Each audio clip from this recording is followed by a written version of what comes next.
একটা টুকরা কাগজ পত্রিকার কাগজ দিতে হতো। তো শুনছো কিনা তোমরা জানি না, কী কারণে দিতে হতো এটা কাগজ? হ্যাঁ, এটাকে বলে নাশা। তোমাদের ভাষা, আমার ভাষা না। নাশাটা কি?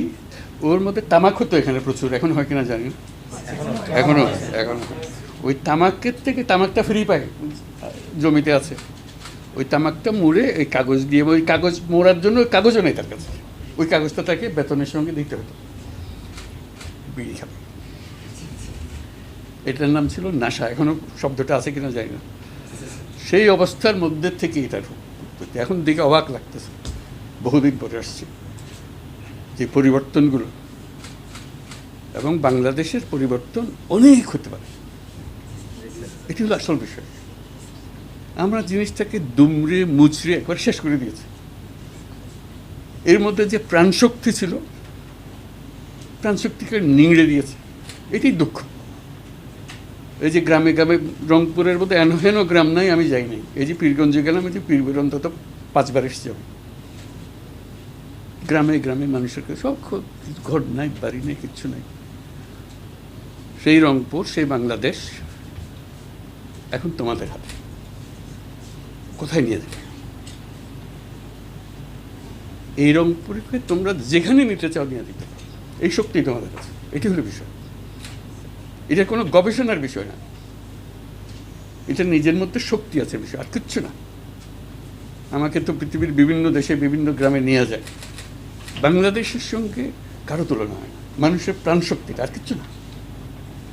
তার কাছে টাকা নাই, পয়সা নেই, কিন্তু সাংঘাতিক রকমের আগ্রহ আছে, এটি হলো বিষয়। এবং যে আগ্রহের কারণে বাংলাদেশ যখন সৃষ্টি হয়, তখন শুরু হলো দুর্ভিক্ষ দিয়ে, এবং রংপুর হলো দুর্ভিক্ষের ঘাঁটি। প্রতি বছর দুর্ভিক্ষ এখানে হতো। এই দুর্ভিক্ষ কপাল থেকে আমাদের যাত্রা শুরু। আজকে সেখান থেকে কোথায় চলে এসেছি, আরো কোথায় যেতে পারতাম।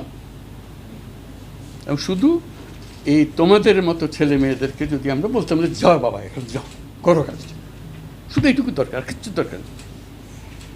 তোমাদের হাতে যদি ছেড়ে দিতে পারতাম, এটা নিয়ে কোথায় নিয়ে যেতে চাও তোমরা না। আমাদের সময়ে টেলিফোন ছিল হ্যালো হ্যালো, বহুক্ষণ সময় লাগতো একটা কানেকশন পেতে। একটা থানা, তখন থানা ছিল, উপজেলা ছিল না, 20-25টা টেলিফোন ছিল, ঘুরে ঘুরে আমার 10 নম্বর দেন, ওই 10 নম্বরে একজন লাগাই দিত, হ্যালো হ্যালো হ্যালো 10 নম্বর ফোন। এখন সবার হাতে সব যন্ত্র এই হাতের মুঠার মধ্যে চলে এসছে। এই যে গেলাম পীরগঞ্জে গেলাম, এখন অবাক লাগলো, ছবি তুলতেছে মহিলারা ছাদের উপরে দাঁড়ায় ভিডিও করতেছে। চিন্তা করতে পারে, ঘরের থেকে বেরোতে না মহিলারা। কাজে এই যে পরিবর্তন, এই যে যন্ত্রটা তোমার হাতে চলে এসছে, এখন বিশ্ব জয় করার সময়, এখানে আটকানোর সময় না। দুর্ভাগ্য আমরা আটকে ফেলেছে। আজকে এই এত কথা, তোমরা যে এত আন্দোলন করলা, তোমাদেরকে সালাম দেওয়ার জন্য আসলাম, মুক্ত করলাম আমাদের। আজকে যে গেলাম আবু সঈদের বাড়িতে, সে শুধু এখানে প্রাণ দিয়েছে তা না। আমি ওদেরকে বলতেছিলাম, আমি বললাম যে আমরা মহাকাব্য পড়ি না, মহাকাব্যের নায়ক থাকে, কি সাংঘাতিক ঘটনা ঘটে, আমরা মনে করি যে এদের নায়ক নায়িকারা কি সাংঘাতিক রকমের ক্যারেক্টার। আবু সাঈদ হলো মহাকাব্যের ক্যারেক্টার। ভবিষ্যতে এটা নিয়ে বহু কবিতা, বহু সাহিত্য, বহু কিছু রচনা হবে,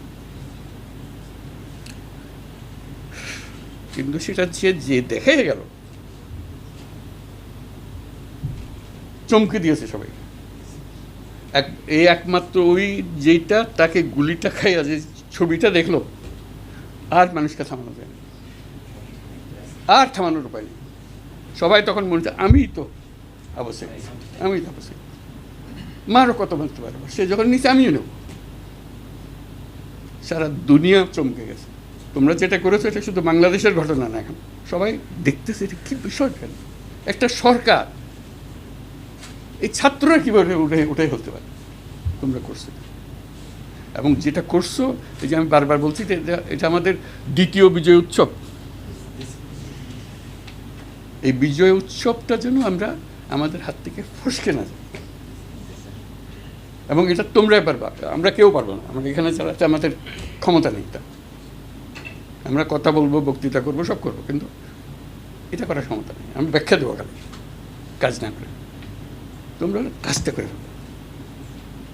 এই কাজের জন্য এই যে আজকে রংপুরের যদি আসলাম, রংপুরের বহু কাহিনী, এই যে বেগম রোকেয়ার বিশ্ববিদ্যালয়ে যে আসলাম, তার কাহিনী আমরা ছোটোবেলার থেকে পড়ে আসতেছি, বেগম রোকেয়ার কাহিনী। তো কাজে এটা ছোটোখাটো বিষয় না, বিশ্ব পরিপ্রেক্ষিতের বিষয়।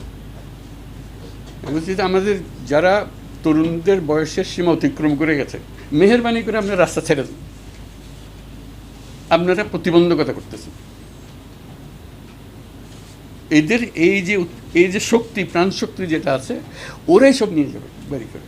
এই মাঝখানে এইসব খেচার মাছের ঘিরে মাঝখানে ওদেরকে আটকে রাখতেছে। আমরা ভীষণ আটকে গেছি। সেই আটকানি থেকে আমরা এখন বেরিয়ে আসতে চাচ্ছি। সেই জন্য তোমাদেরকে অভিনন্দন।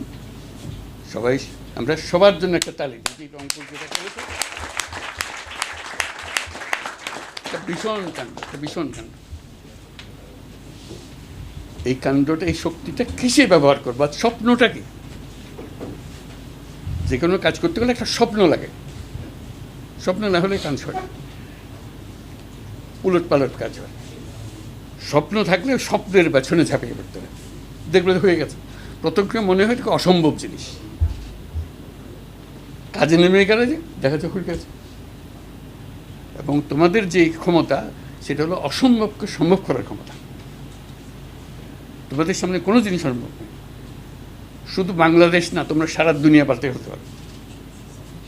বাংলাদেশ ছোট্ট একটা বিষয় তোমাদের জন্য, কাছে পিছু হটবে না, এটাই হলো বিষয়। কারণ আমরা পারি নাই, আমরা ব্যর্থ হয়েছি। তোমরা যে জায়গায় চলে যাওয়ার কথা ছিল, তোমাদেরকে আমরা সেই জায়গায় নিয়ে যেতে পারি, সেটাই আমাদের ব্যর্থতা। তোমরা যেন ব্যর্থ না হও। তোমাদের পরে যারা আসতেছে তারা যেন একথা না বলে তোমরা পথ আগলে রেখেছিলে বলে আমরা উঠতে পারি। কারো পথ যেন আটকে না রাখে। তুমিও আগলে রাখবে না, আমার ভবিষ্যতে আর কেউ যেন আগলে না রাখে। এই যে শক্তি, সেই শক্তির মাত্রা আন্দাজ করা যায় না, এত শক্তিশালী। আমি গল্প করার জন্য বলতেছি না, আমি বহু বিষয়ে বলতেছে, দেখো এটা শুধু ছেড়ে দেওয়া, আর কিচ্ছু না, সুযোগটা দেওয়া। রাস্তা কোথায়, কিভাবে যেতে হবে, কি করতে হবে, সব জানা আছে। নিজেদের মধ্যে শুধু ওই আত্মবিশ্বাসটা রাখা যে তোমাদের জন্ম হয়েছে অসম্ভবকে সম্ভব করার জন্য। কাছে ছোটোখাটো জিনিস নিয়ে সময় কাটিয়ে না, বড় জিনিসের মধ্যে থাকবে, যে অবস্থায় আছো। এই জন্যই আবু সঈদ এত মহান। সে বড় জিনিসের স্বপ্ন দিয়েছে, সেই জন্য বুক পেতে দিয়েছে। মারো, কি করবা? আর এই স্বপ্ন থেকে বিচ্যুত হয়নি। সে তো পালিয়ে যেতে পারতো, মাফ করে দেন আমারে বলতে পারত, বলে নেই, দাঁড়িয়ে গেছে। তারপরে তোমরা যখন দাঁড়িয়ে গেছো, আর দেশে আটকে রাখতে পারেনি। এই দ্বিতীয় বিজয়টা আসলো। সেই জন্য বারে বারে যেটা তোমাদেরকে বলতেছি, যে স্মরণ করাচ্ছি, এবার যেন ব্যর্থ না হয়। কারণ ব্যর্থ করার জন্য বহু লোক দাঁড়াই আছে, বহু লোক। তা তোমরা জানো, তোমাদেরকে ব্যর্থ করে দেওয়ার জন্য বলে যা আছে কপালে। এই আমাদের জেনারেশন, অর্থাৎ তোমাদের জেনারেশন, আমাদের জেনারেশন সব কেটে ফেলো, সব বাদ দিয়ে দেবো। আমরা একদম পরিষ্কার করে দেবো, যা আছে পরিষ্কার না করা পর্যন্ত আমাদের ছুটি নেই। এটাই হচ্ছে এই কথাটা বলা হচ্ছে। আমাকে তোমাদের উপদেশ দেওয়ার কিছু নেই, শুধু মনে করে দেওয়া যে শক্তিটা আছে তোমাদের কাছে। আমি দেখে আসতেছি, এই রংপুরেও আসতেছি, সব জায়গায় যেতেছি, একই কথা। সে যত অজপাড়াগা বলে তো বাংলাদেশ আর জায়গা নাই। আগে যে অচপাড়াগা বলা তাদের নাই। এই যন্ত্র যখন এসে গেছে, তুমি বিশ্বের দরবারে চলে গেছো। এখানে বসে যা করতেছো, ওইখান থেকে সেই সময়ের সঙ্গে কথা বলতেছে, আয়োজন করতেছে, কি করবে, কি স্বপ্ন, কীভাবে করবে। কাজে এগুলো মিলে ছেলে এবং মেয়ে মেয়েদের কাছে যেন বলে না যাও, মেয়েরা হতে পারবে না, মেয়েরা তোমার সাথে কম না। আমাদের পুরো গ্রামীণ ব্যাংক আমরা যে করছি শুধু মেয়েদের দিয়ে করছি, চিন্তা করো তখন সমাজের অবস্থা কী ছিল। মেয়েদের কাছে যাওয়াটা একটা বিপজ্জনক জিনিস। মোল্লা মৌলবী সবাই চিৎকার করে কী করেন কী করেন কী। তো সেখানে গিয়ে আমরা মেয়েদের সঙ্গে কাজ করছি, সারা বাংলাদেশ জুড়ে মেয়েদের হাতে টাকা দিয়ে দিয়েছি তাড়াতাড়ি।